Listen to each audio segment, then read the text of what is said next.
सीढ़ी हो जो ईश्वर तक पहुंचती है। ओशो कहते हैं आप ही के भीतर वो 3 सीढ़ियां हैं जिन पर चढ़कर आप ईश्वर तक पहुंचने की सीढ़ी को बाहर ढूंढते हैं, परंतु आप नहीं जानते आप स्वयं ही वो सीढ़ी हो जो ईश्वर तक पहुंचती है। ओशो कहते हैं आप ही के भीतर वो 3 सीढ़ियां हैं जिन पर चढ़कर आप स्वयं ईश्वर तक पहुंच सकते हैं, जिसमें कि पहला है आपका शरीर, दूसरा आपका मन और तीसरी सीढ़ी आपकी आत्मा।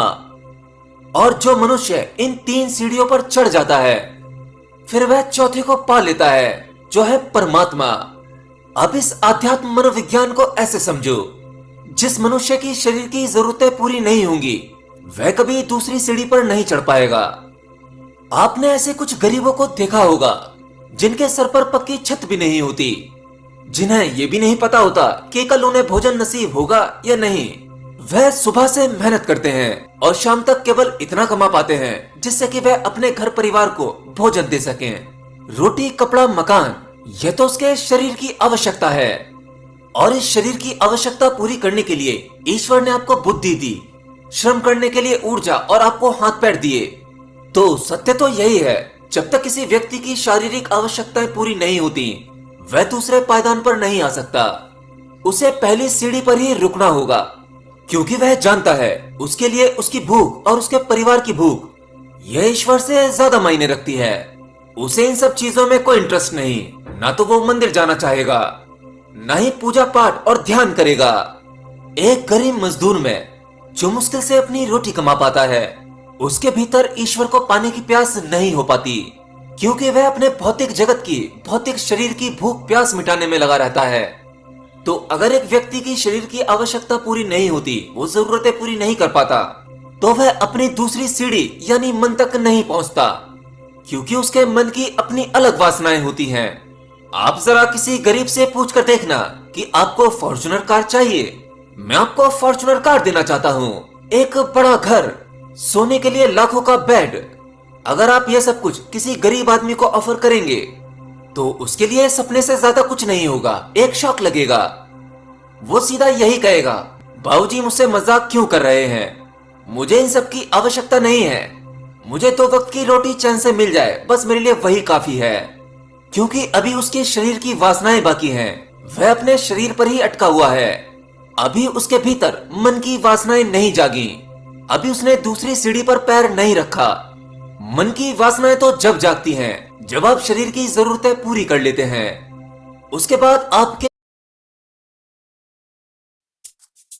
सनी रगड़ रगड़ के जम से झगड़, सनी जम से झगड़। आपके मन का काम शुरू हो जाता है, क्योंकि जितनी आपकी जरूरत है अगर उतने तक आप पहुंच जाते हैं तब आपको उसके पार निकल जाना चाहिए। अगर आपकी आवश्यकता एक साधारण घर और सोने के लिए पर्याप्त जगह काफी है, और उसके बाद आपके मन में अगर आता है मुझे एक महंगा बेड चाहिए जिसकी कीमत लाखों की हो, उस बेड में गोल्ड वर्क हो, हीरे मोती लगे हो, तो यह आपकी वासना है।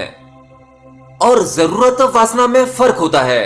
अगर आपकी जरूरत पूरी हो जाए तो उसके पार निकलना चाहिए, अगर फिर भी पार नहीं निकल पाते तो ये आपकी वासना है। जो चीज पूरी हो सके वो आवश्यकता है, और जो कभी पूरी ना हो सके वह आपकी वासना है। क्योंकि आवश्यकता तो एक भिखारी की भी पूरी हो सकती है, परंतु वासना एक सम्राट की भी नहीं हो सकती। और आपके मन की जरूरतें क्या हैं? आपका मूवी देखने का मन किया, आपने देख ली। कहीं घूमने का मन किया, आप घूम आए।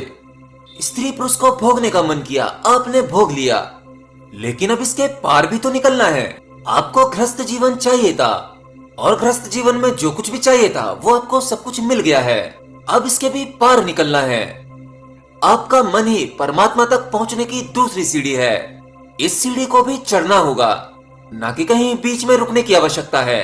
और जो बीच में रुक जाता है वह कभी उस ईश्वर तक नहीं पहुंच पाता। और जो व्यक्ति शरीर, मन इन दोनों के पार निकल जाता है, और मन के पार निकलते ही उसके अंदर एक और प्यास जागती है, जो है शांति पाने की प्यास, रहस्य को समझने की प्यास। अब वो या तो भक्ति करना चाहता है, दान पुण्य करना चाहता है, ईश्वर को खोजता है, उसके बारे में चिंतन करता है, या फिर वह ध्यान करना शुरू कर देता है। वेद, पुराण, गीता, उपनिषद, इन सबको पढ़कर इसमें ईश्वर की तलाश करता है। गुरु की तलाश करके वो वहां से ज्ञान पाना चाहता है, ध्यान सीखना चाहता है, ध्यान में प्रवेश करता है। देखिए, मन के पार की यह अवस्था ध्यान, गीता, वेद, पुराण, उपनिषद और साथ ही योग, यह केवल वह तीसरी सीढ़ी है जो आपको आत्मज्ञान तक पहुंचाती है। हाँ, याद रखना, मैंने कहा यह केवल सीढ़ी है। आप जो भी ध्यान अभ्यास करते हैं, जो भी साधना करते हैं, यह केवल उस ईश्वर तक पहुंचने का एक रास्ता है। तो जब आप तीसरे पायदान को पार कर लेते हैं, तब आप आत्मज्ञान में प्रवेश करते हैं। आखिरी सीढ़ी जो परम सत्य है, परम सीढ़ी है, जो आपको परमात्मा तक पहुंचाती है। हाँ, याद रखना, पहले आपको आत्मज्ञान होता है। आप स्वयं को जान पाते हैं कि असल में आपका अस्तित्व क्या है, ये शरीर क्या है, मन क्या है, आपके भीतर ज्योति रूप वह आत्मा क्या है। और उस आत्मा का अनुभव होते ही, साक्षात दर्शन होते ही, फिर परमात्मा तक पहुंचने में देरी नहीं, आप फिर वहां पहुंच ही जाते हैं। वो उस परम आत्मा का अंश, आपकी आत्मा, उसी में मिलकर एक हो जाती है। वो बूंद सागर में खो जाती है।